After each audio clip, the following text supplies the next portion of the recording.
Guillaume Broche has made it. His last job was a corporate employee. Now, he's the founder and CEO of a wildly successful startup. On Friday, his first launch, Expedition 33, won bigger than any game in history. He's dressed this way not only because he's French, but because now he can do whatever he wants. And his speaking skills were a part of achieving that dream.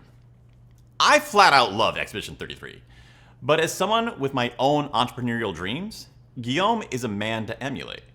Today, I'm going to break down his acceptance speech for winning Game of the Year and show the speaking techniques that he used to make his accent irrelevant and connect deeply with his audience.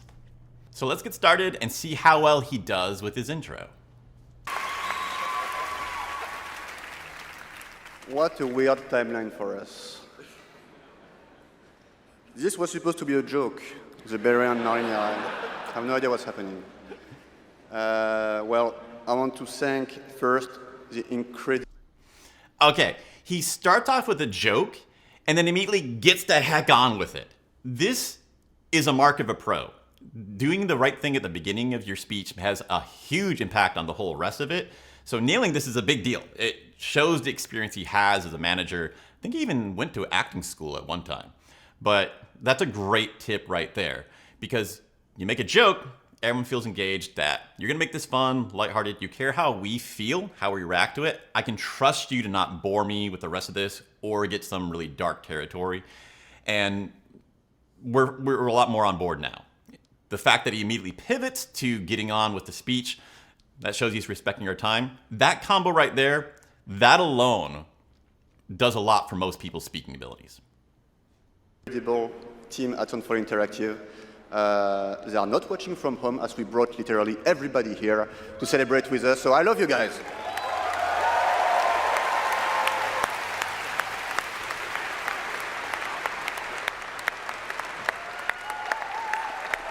See how long that pause is? We don't notice as much because there's applause that's filling the silence, but right then he is standing silently, staring at over 7,000 faces. That is hard. It's terrifying, but it's a really powerful skill. We're gonna see him do that more for greater effect as we go along.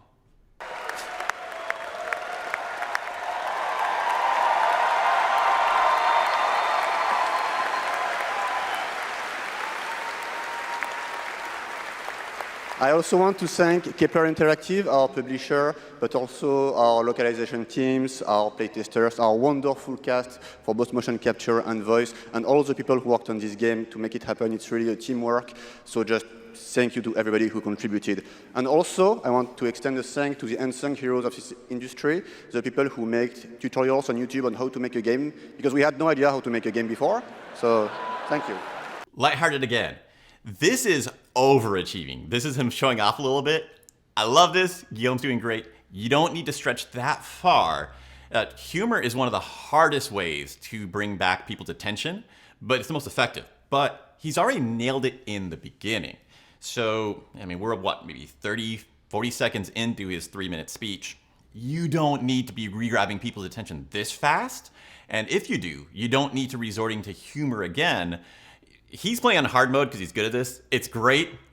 You don't have to go that far to still get nearly as much effect as he's getting right now.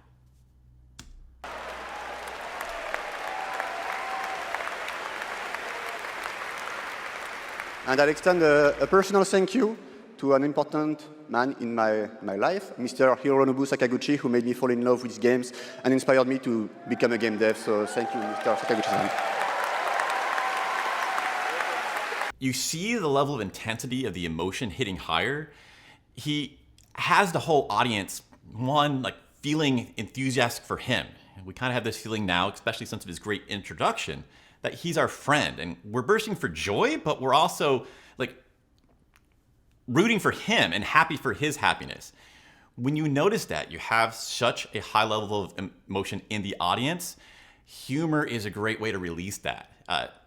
You don't always need to use humor, but when people have too much emotion to hold, humor is a great way to like release it, make it feel enjoyable, and reset them so they're ready to take in more information or take in a new emotion. And finally, just a massive thank you to the players for all your covers, your fan art, your endless arguing about which ending is the good one. That's wonderful to read. Thank you. There we go. He paid it off with a little joke. And you think about it, you're endless arguing about the ending. Would you consider that a joke? Would that be something difficult or stressful for you to say? I'm like, no, that's a pretty easy lift. Since we've risen the level of emotion in the audience so high, just the slightest touch is enough to make people laugh. There's a whole section on how humor that you need for speaking is a lot lighter to lift than you think it is, than what people tell you to do. Here's a great example of that. Man, I like the effect of what he's getting right here. Thank you so much. And I think that actions are worth more than words. So if you remember, we promised some content a few months ago. So I'm very happy to say that it's releasing now. And you can just See another good pause? So much more effective. go ahead and play. It's free. New weapons, new quests, new boss, so just the cool stuff. So just thank you so much. You changed our life. Right there, you see his pacing changing. He's got a general rhythm he's going to, but then he's like, new powers, new buffs, and then he goes back to his regular pacing before, resets your attention again. He is a great speaker for a lot of reasons.